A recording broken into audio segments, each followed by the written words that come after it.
Greetings, and thank you for tuning in to my podcast. I'm Dr. Andrea Walker. In today's episode, we're diving into the fascinating world of GLP1 medications and their off label benefits and drawbacks. We'll be discussing popular GLP1s, Ozempic, Wegovy, and Semaglutide, as well as the GLP1 slash GIPs, Manjaro, Zepbound, and Tirzepatide. We'll start by exploring some of the unexpected benefits and drawbacks of these medications that have come to light as their popularity has grown. After that, I'll touch on the importance of compounded medications and proper dosing, especially in light of recent news with the overdosing of the medications.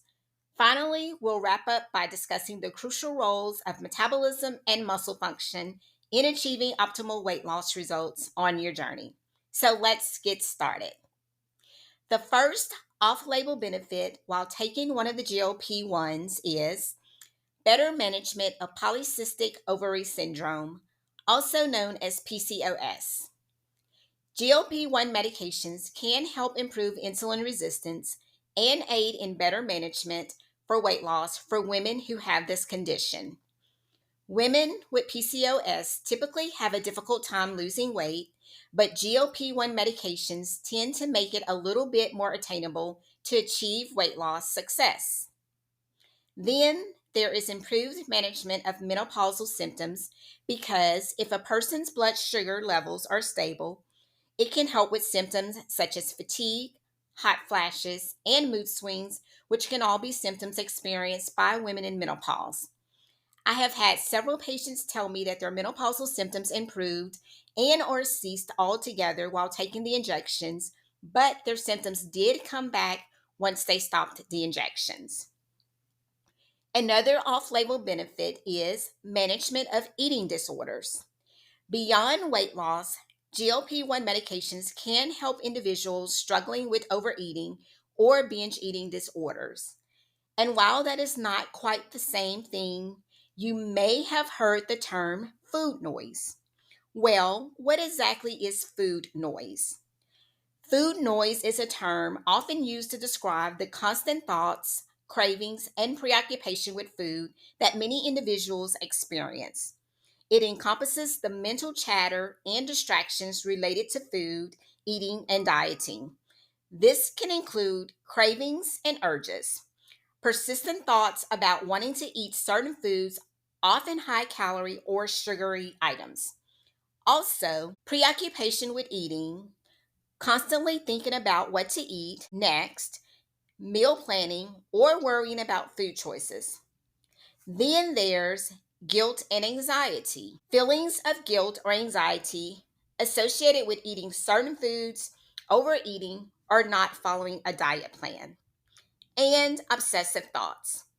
Repeatedly thinking about food related issues such as calorie counting, weight gain, or meal timing.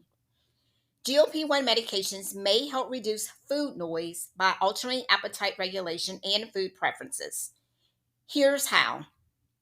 Appetite suppression. GLP-1 medications increase feelings of fullness and satiety, reducing the urge to think about food constantly. And then it reduces cravings by influencing the brain's reward system.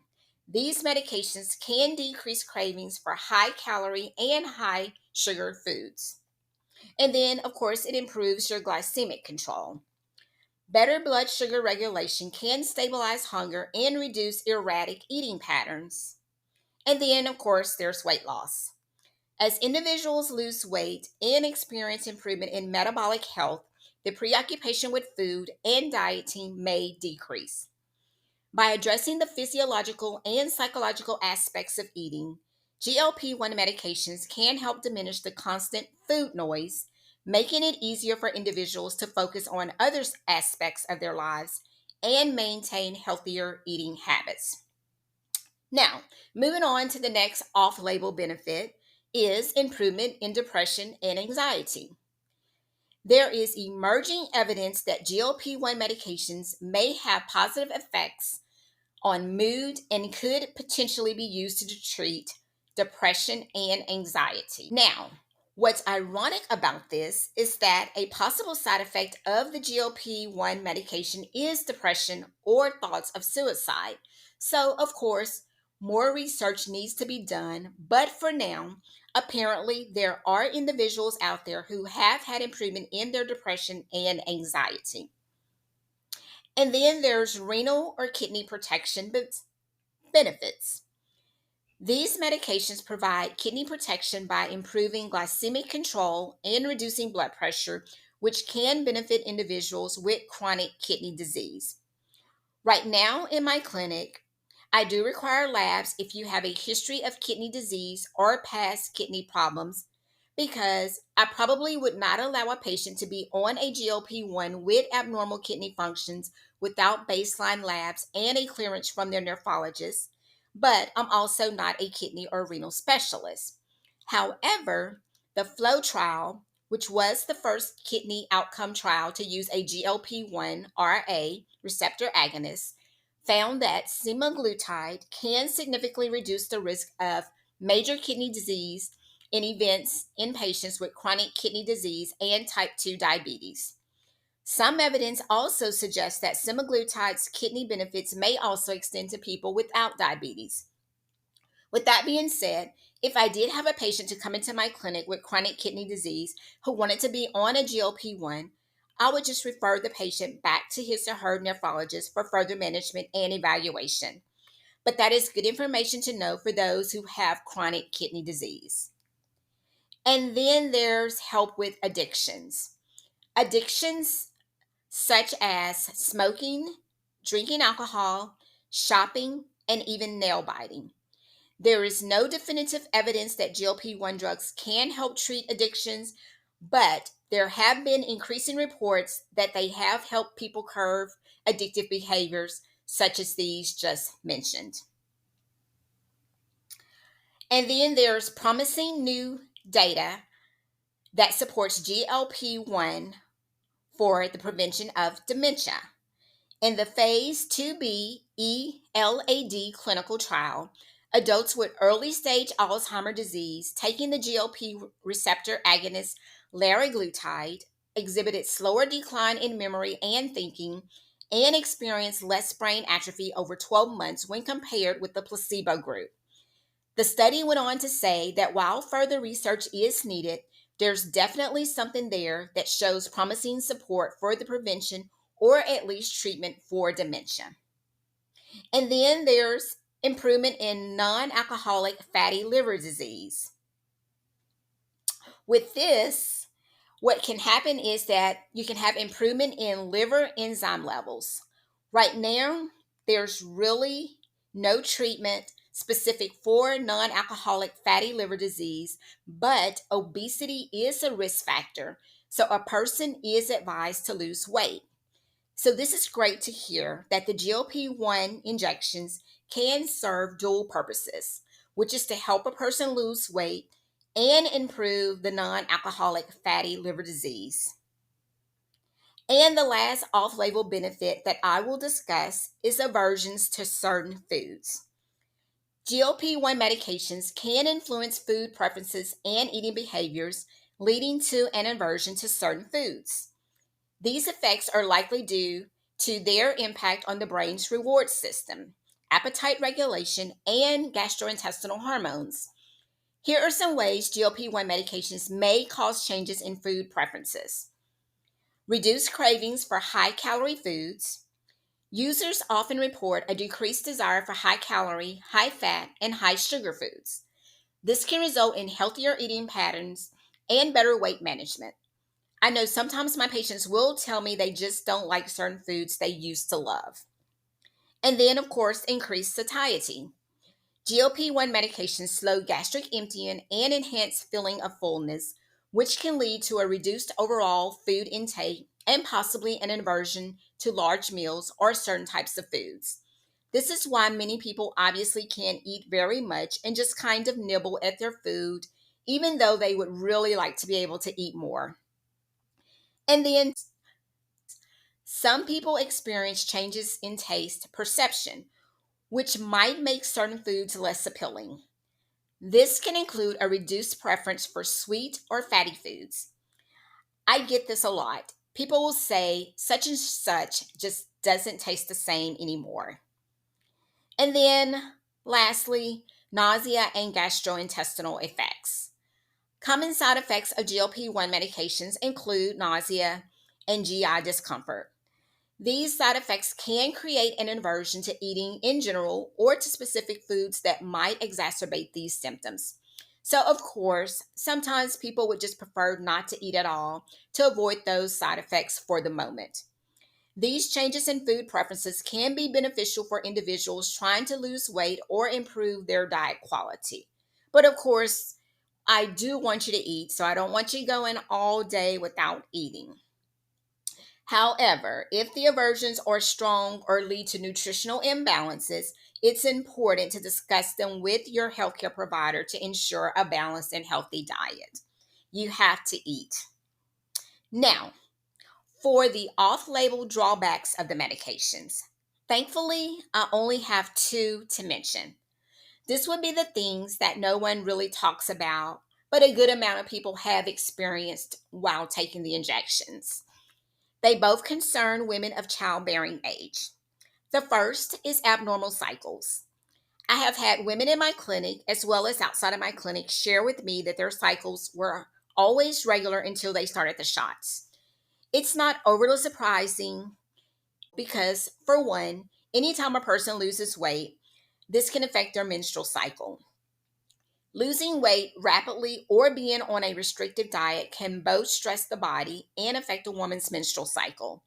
It may stop altogether or become irregular, which leads me into my second unexpectancy, which is unexpected pregnancy. This could be due to the irregular cycle, but also for women who are on oral birth control pills. In this case, your method of birth control might not be as effective due to delayed emptying of your stomach contents caused by the GLP-1 injections. So, it is advised to consider another form of birth control method. This is definitely something that should be discussed with your healthcare provider. Now, let's move on and transition. I was on the treadmill last week and an article came across my phone and it was titled Compounded Semaglutide Overdoses Tied to Hospitalizations. I was like, you have got to be kidding me. I finished up my cardio workout and read the article. I addressed this in one of my first episodes, but felt the need to readdress it again in this one. It can be quite confusing, but I will try to make it plain and simple. I have a brick and mortar clinic in Tennessee where patients come into my clinic and receive weekly injections of the GLP-1 shots. I also have a telemedicine practice where I treat patients in Florida and Arizona, and their medications are shipped to them from a compounding pharmacy if they do not receive the brand medications from the actual retail pharmacy. I remember being skeptical of shipping an entire vial of the compounding semaglutide or tirzepatide to my telehealth patients because I was like, what if they administer the wrong dose? Well, I am comfortable now because I am one of those overprotective providers and have a great relationship with my patients. I actually check on them weekly or bi-weekly and send them a video in the beginning on how to draw up and administer the medications themselves because that is what you have to do when you purchase the compounding version of the medication. So, when I read the article, it basically said the patients overdosed on the medications due to dosing errors involving the compounded semaglutide that were dispensed in multi-dose vials. The adverse effects led to fainting, dehydration, headache, gallstones, and acute pancreatitis. Some patients required hospitalization. So, if I were just a regular person hearing this, watching the news, I would have thought, don't ever purchase the compounding semaglutide version. The compounding version of semaglutide has already received a bad reputation by many in the news. But I am all for compounded semaglutide. You just have to have a great provider and someone who truly knows what they are doing and a provider who monitors and follows you closely. So, anyway, I knew exactly why the patients had overdosed. Once that medication is shipped to the patient, it is in the hands of the patient. If they are not sure how much medication to administer on a weekly basis, or if they decide they want to administer their own medication because they want to lose weight quicker, then anything is possible, which could potentially lead to an ER visit. To give you an example of what I am talking about, semaglutide is the generic name for Wegovy. So let's say the patient is on the lowest dose of semaglutide, which is 0.25 milligrams. If I ordered the medication from a compounding pharmacy, let's say compounding pharmacy X, as a 0.25 milligram dose, it might say inject 10 units sub-Q weekly. However, if I ordered the same semaglutide 0.25 milligram dose, but from compounding pharmacy Z, it might say inject 5 units sub-Q, simply because of the way the medication is shipped and the vial size matters. So if these two people were talking, say they were in a Facebook group, and one told the other, well, I injected 10 units, and the other said, no, I injected 5 units. The person who injected 5 units might feel as though she received less medication. So she might decide to go ahead and increase her dose herself, maybe thinking her provider was wrong, even though they both actually did receive 0.25 milligrams. It's just that their units were different. So if the one who initially injected 5 units did decide to go ahead and inject an additional 5 units, then now she has overdosed on the medication because her vial size was different. It was constituted different. But she would not know that until she ended up in the ER or eventually talked to her healthcare provider. And if she has a provider that she follows up with in a month or 3 months or who knows when, there's no telling how many times she might overdose herself since she's self-managing her own care. So I know that might be confusing, but I cannot stress this enough. If you are going to use compounding versions of the medications, and there is absolutely nothing wrong with that, just make sure to use providers who make time to follow up with you and not just ship you the medications and tell you to let them know when you need a refill. Now, to move on, the last thing I want to wrap up with is muscles and the importance of having a great metabolism. I hear this all the time. When I was younger, I was able to eat whatever I wanted to and I didn't gain any weight. Or people actually tell me, wait until you get my age and you will understand. Little do they know, I'm already their age or maybe even older. I just don't look it, and I have a great metabolism. But I also put the work in to achieve a high functioning metabolism. So let's get started with the basics. A well functioning metabolism will provide you with more energy, aid in weight loss, and actually keep it off, as well as help you experience quality sleep while burning more calories at bedtime. Hence, getting adequate sleep at night is important as well. The goal is to have a high functioning metabolism. So, what are ways to slow your metabolism down? Eating too little. When you eat too few calories, your body goes into starvation mode, which is why I encourage my patients to try to eat small, frequent meals every 3 to 4 hours as tolerated. I'm a bodybuilder / an athlete, so I tend to call them meals, but you can call them snacks or whatever you want. Each of my quote meals are about 250 calories, and I eat 6 of those a day. I tend to eat every 3 hours, sometimes a little sooner, but I'm not encouraging you to eat 6 times a day. Just try to eat small portions throughout the day as opposed to eating once a day, unless you're intermittent fasting. And if you're doing that, then that's a completely different scenario. Now, moving on to the next. Another example that will slow your metabolism down is sleep deprivation. Try to get at least 7 hours minimum of sleep each night. Lack of sleep can lead to metabolic imbalances. It has been linked to insulin resistance and can slow down your metabolic rate. Next, drinking sugary drinks. Due to the high content of the added sugar in sugary drinks, it can put a strain on your metabolism. And then there's stress. Chronic stress can lead to hormonal imbalance that can slow down your metabolic rate. Cortisol is known as the stress hormone. You do not want your cortisol level to be high. And then there's excessive coffee intake. While a cup of coffee can actually boost your metabolism, excessive consumption can lead to insulin resistance and slow down metabolic processes. And then hormones. This is really, really big. So, what exactly are hormones? In simple terms, they are your body's chemical messengers. When someone is having difficulty losing weight and they are doing everything that they can and taking weight loss medications, but their weight still won't budge, I suggest we do a thorough hormone panel. Now, this isn't just the basic labs you will receive at your PCP's office or OBGYN's office. You typically have to go to a specific weight loss clinic, functional medical doctor, or hormone specialist to get a true hormone panel. Most people are aware of the basic hormone labs such as thyroid panel, but at my clinic we draw everything that is necessary to get to the root of the problem. Hormones are super important, and a tiny fix in the abnormality can make a huge difference in your weight loss success and overall well-being.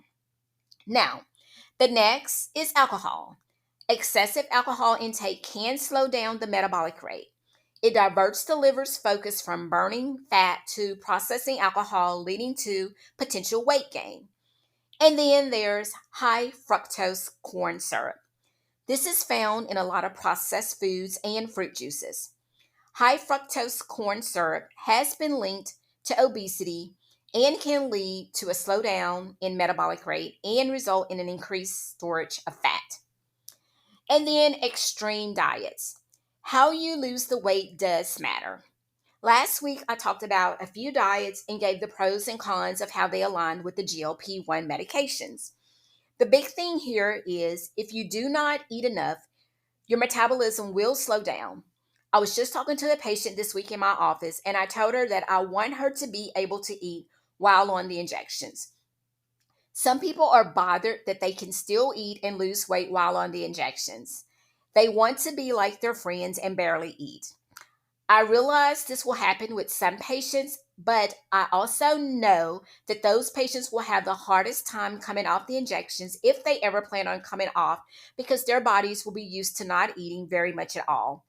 I actually want you to eat, just not as much, but nibbling or taking a bite here and there is not the goal. And on that note, I am actually in the process of writing my first weight loss book about healthy eating and dieting. It probably won't be published until next year, but stay tuned. You won't want to miss it. Now, let's continue. Working the night shift. This just offsets your body's sleeping and waking cycle. As a nurse, way back when, I did this for a short while. It wasn't for me. And then there's not drinking enough water. Your metabolism can slow down if you do not drink enough water. Drinking water helps to burn energy and fuel your weight loss. And then eating refined grains. Foods like white bread and pasta lack nutrients and can lead to insulin resistance, thereby slowing metabolism and increasing weight gain. Now, things you can do to increase your metabolism, which is what we want. Obviously, everything I just mentioned, you want to do the reverse of it, right? And then, of course, I will add a few more to the list. You want to eat your protein. I cannot stress this one enough.